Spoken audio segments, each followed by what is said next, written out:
Eu vou voltar um pouquinho no tempo, porque acho que a sua pergunta ela é pertinente.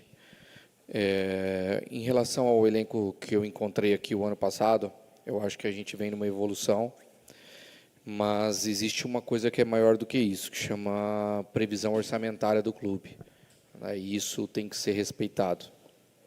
Não tem como hoje um clube de Série B do brasileiro ter 30 atletas em condições totais de ser titular do clube. Então, eu acho que hoje o plantel que o Goiás tem, ele é, sim, suficiente para pensar em acesso e título. Eu venho conversando isso com o professor Mancini todos os dias. Pode ser que exista algum movimento, como eu venho falando para vocês, um ou outro, né, para essa janela, mas o nosso plantel é um plantel importante e tem condições totais de terminar a 38ª rodada com acesso, com título. Acho que quando a gente perde um jogo dessa forma, em casa ainda, né, que dói, como o professor falou, a gente começa a levantar algumas hipóteses que surgem, né?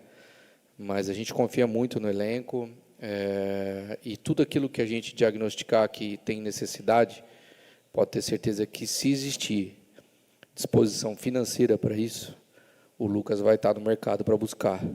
Agora, eu também preciso respeitar o caixa do clube.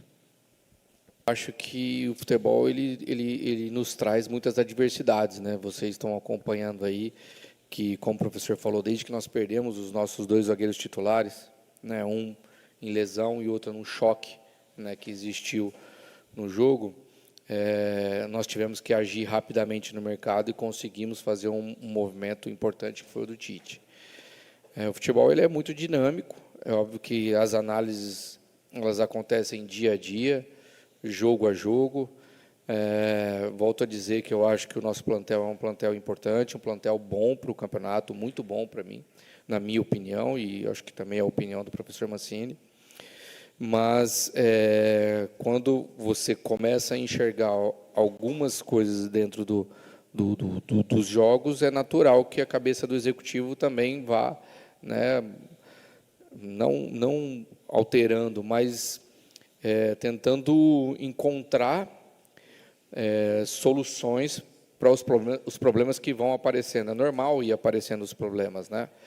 Então, acho que ainda é um pouco precoce falar em muitos movimentos de janela, porque, como eu disse, eu acho que o que a gente precisa é uma situação ou outra, né? Como eu já deixei claro que o lateral é um jogador que nós estamos buscando dentro do mercado, né? Até porque, desde a saída do DG, nós não tivemos... Foram campeão? Acho que o pessoal foi campeão, hein? Então, assim,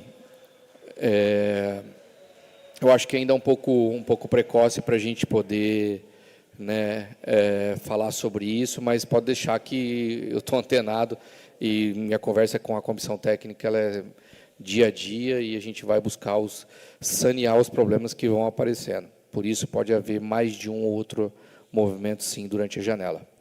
Inclusive, agora há pouco, realmente ele toma o 2º cartão amarelo, né, e depois o vermelho, né? Então, a regra fala que, nesse caso, não é cabível, né, o VAR.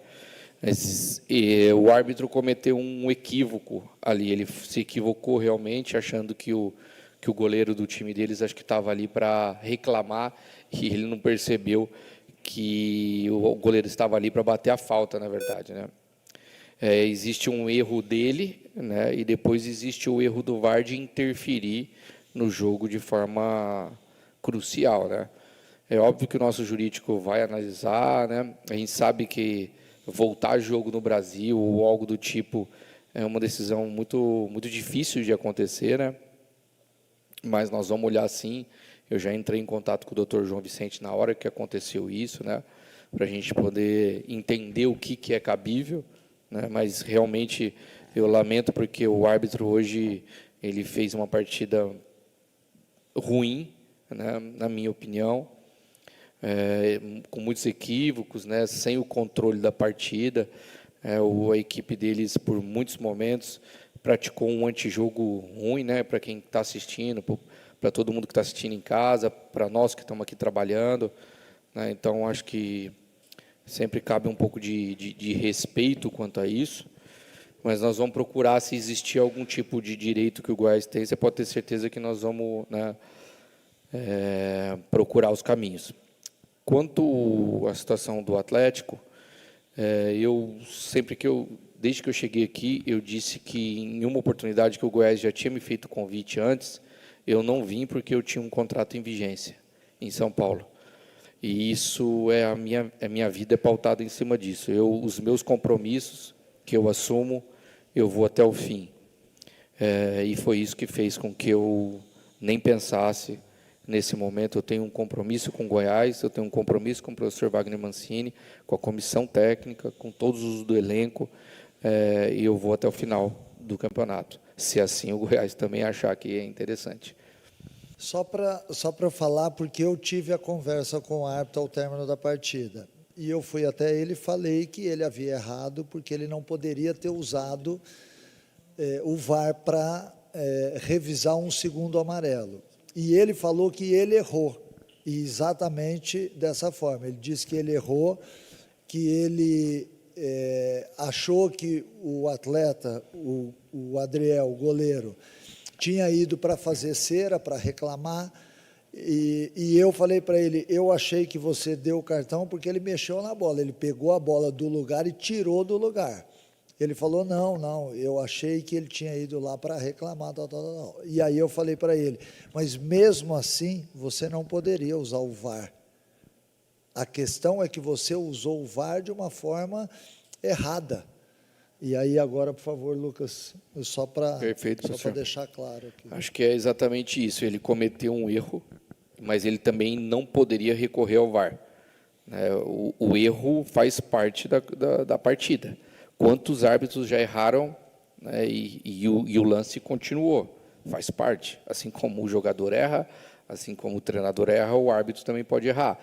Mas ele recorrer a uma opinião externa naquele momento, ele não podia, né? Então, acho que é melhor, para a gente não falar besteira aqui, a gente entender a parte jurídica como um todo. É fato que ele não poderia recorrer ao VAR. Agora, a gente só precisa entender o que seria o desenrolar disso, né? Para que o Goiás também não se mova de uma maneira que atrapalhe futuramente o clube no campeonato, né? Eu acho que também não seria justo. Se couber algo, nós vamos ingressar, com certeza. O Rafael Tolói é um jogador que, com certeza, os torcedores do Goiás gostam muito. Desde que eu cheguei aqui, que eu ouço falar há mais de ano já que é para trazer o Tolói, só que nós temos que lembrar que o jogador estava jogando no Atalanta, né? E é normal que um atleta que venha de uma performance como essa ainda tenha um mercado de Série A, né, do brasileiro, ainda tenha um mercado europeu à disposição. Eu conversei com ele e deixei claro para ele que, no momento que ele entendesse, ou que ele tomasse uma decisão na vida dele, de que ele gostaria de voltar para o Goiás, porque isso ele já deixou claro, a gente só não entendeu ainda qual é o timing disso, as portas estariam abertas, porque um jogador dessa magnitude, um jogador que tem uma identificação como essa com o clube, é óbvio que ele vai ser muito bem-vindo e óbvio que ele tem que caber também dentro da questão orçamentária do clube, né? Mas eu não vejo isso com possibilidade para agora, né? Então, e se ele tomar essa decisão agora na próxima janela, com certeza nós vamos conversar. O Goiás tem um orçamento, né, anual que é destinado para o futebol, boa parte dele, né, não consigo te precisar aqui o percentual, mas hoje essa competição, aquilo que ainda é disponibilizado para os clubes a título da maior receita, que é direito de TV, ainda é um valor muito aquém do tamanho do Goiás. Por isso que o Goiás precisa sair dessa competição o quanto antes, né, e voltar para a Série A. Então, assim, eu não posso te falar números aqui exatos, até porque o portal de transparência do clube, né, ele deixa isso muito claro, mas nós temos um orçamento suficiente e aprovado pelo Conselho de Administração para brigar por título e para brigar por acesso. Hoje nós estamos no limite, né? Então, para a gente fazer algum movimento financeiro, teria que ou haver algum tipo de desafogo, né, de alguma coisa que saia, né, algum valor que custa para o clube mensalmente de expressão, para que a gente possa, no mercado, fazer o movimento, né? Então, é isso. Mas eu venho conversando muito com o Conselho de Administração, venho conversando muito com agora o presidente do Conselho Deliberativo, Paulo Rogério, para que a gente se prepare para a janela, né, em movimentos que sejam muito assertivos, e o Goiás não vai deixar de fazer, talvez por um valor que seja pequena a diferença, né? Eu só digo que a gente tem que respeitar os caixas do clube, porque o Goiás ele é um clube que, durante todos esses últimos anos dele, ele sempre foi muito respeitoso com o caixa, e eu acho que isso foi o maior legado que todos que passaram aqui deixaram para o clube.